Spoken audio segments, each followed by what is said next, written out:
Hello guys, it's MC again, and I want to get another update video, this time on the shifter, which is now complete.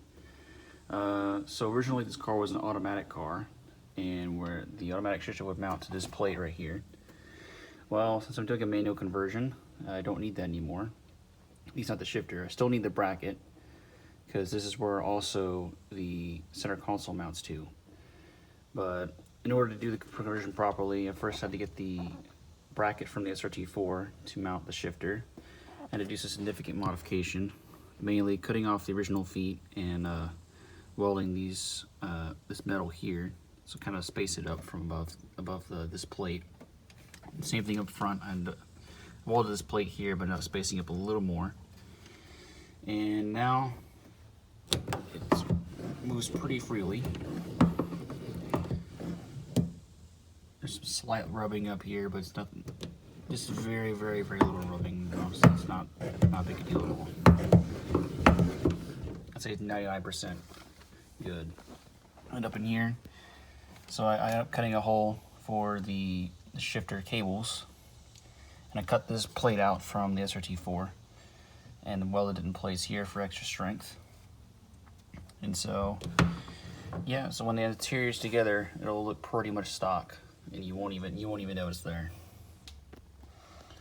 And to add on to the shifter modifications that I ended up making, so this is the bracket that mounts, is a part of the center console mounting, kind of like the piece mounts towards the front of in front of the center console, kind of storage area box here.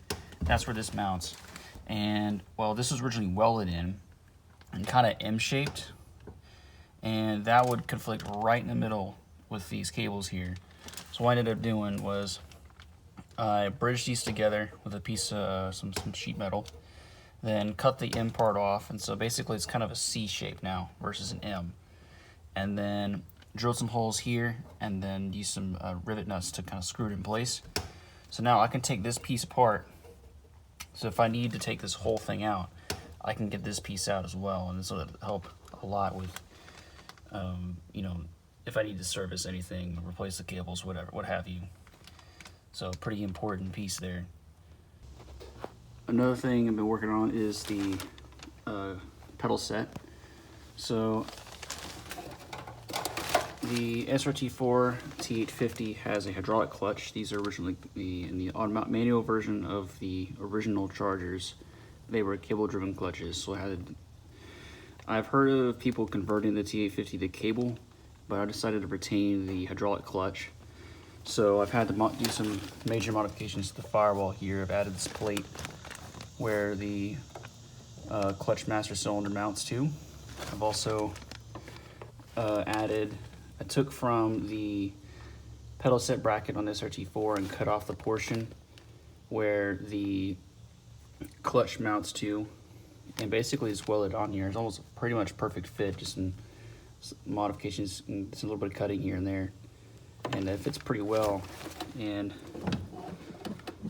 it should move pretty well. It's a little bit of an angle here, but it's nothing. That should move on there just fine, and it presses it pretty well.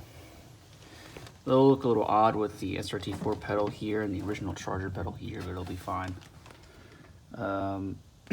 But yeah, that's pretty much it on the manual conversion. I still have some modifying up here to do, mainly taking the bulkhead fitting here, or the bulkhead plug for the wiring harness, move it over about 1/2 inch, and then close all this off.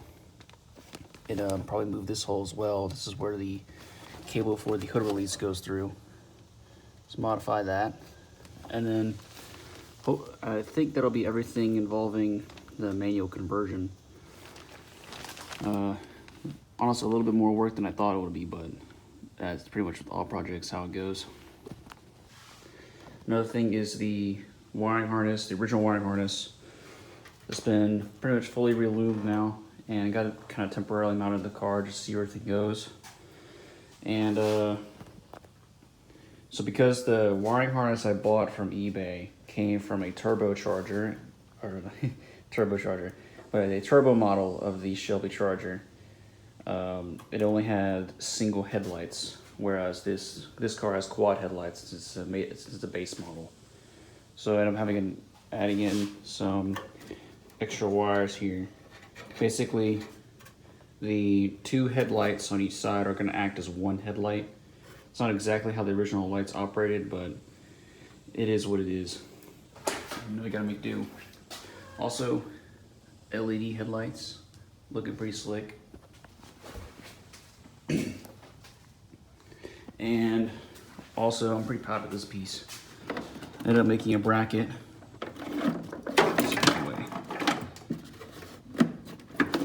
There we go.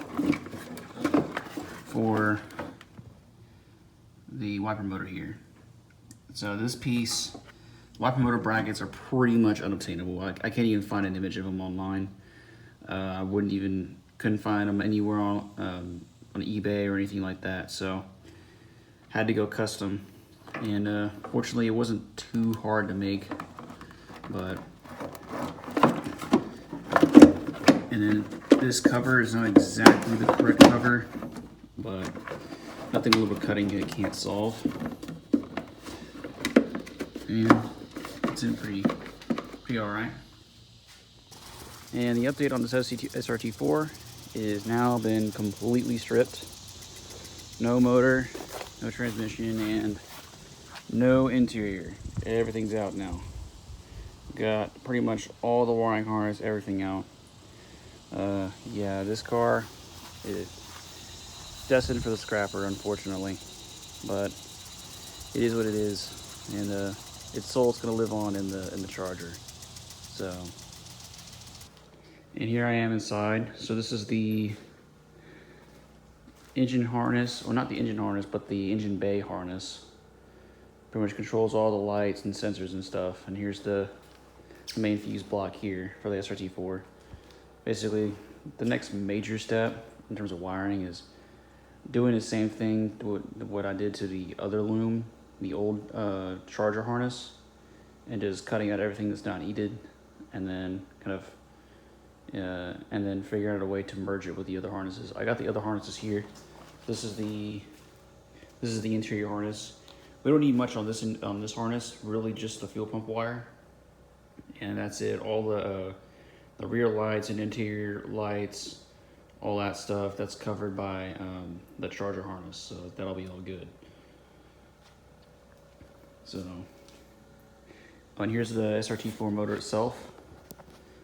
In terms of this, basically I'm gonna buy some new timing covers for it, and also pretty much full seal replacement, rear main seal, cam seals, everything.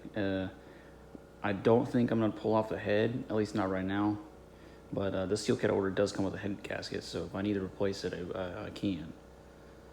And then, yeah, so basically just kind of a rebuild on this motor. Not a full rebuild, just all the seals, like you would on any old motor. And yeah, that's pretty much it. Hopefully I'll get things done and post more videos for y'all. I'll see you later.